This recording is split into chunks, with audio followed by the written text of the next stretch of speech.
We passed a bend in the lane and saw the white Mini over on the side in front of a gate leading into a field, tyres sunk deep in the brown mud. We drove past it, parked on the grass verge. The policeman let me out and the three of us walked over to the Mini while the policeman told my dad about crime in this area and why it was obviously the local kids had done it. Then my dad was opening the passenger side door with his spare key.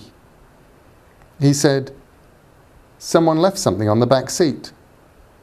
My father reached back and pulled the blue blanket away that covered the thing in the back seat, even as the policeman was telling him that he shouldn't do that, and I was staring at the back seat because that was where my comic was.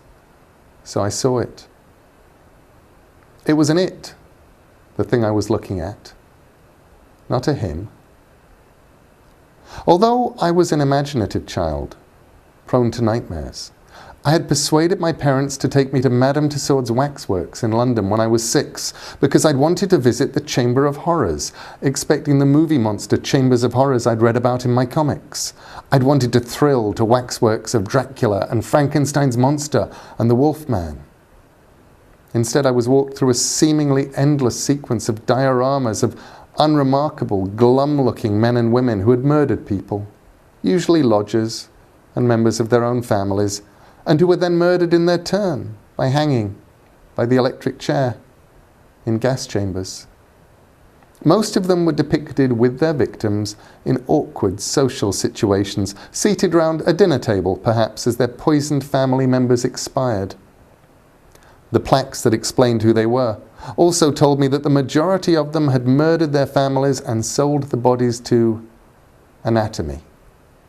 It was then that the word anatomy garnered its own edge of horror for me. I did not know what anatomy was. I knew only that anatomy made people kill their children. The only thing that had kept me running screaming from the Chamber of Horrors as I was led around it was that none of the waxworks had looked fully convincing. They could not look truly dead because they did not ever look alive. The thing in the back seat that had been covered by the blue blanket, I knew that blanket. It was the one that had been in my old bedroom on the shelf for when it got cold, was not convincing either. It looked a little like the opal miner, but it was dressed in a black suit with a white ruffled shirt and a black bow tie. Its hair was slicked back and artificially shiny. Its eyes were staring, its lips were bluish, but its skin was very red. It looked like a parody of health. There was no gold chain around its neck. I could see, underneath it, crumpled and bent, my copy of Smash, with Batman looking just as he did on the television, on the cover.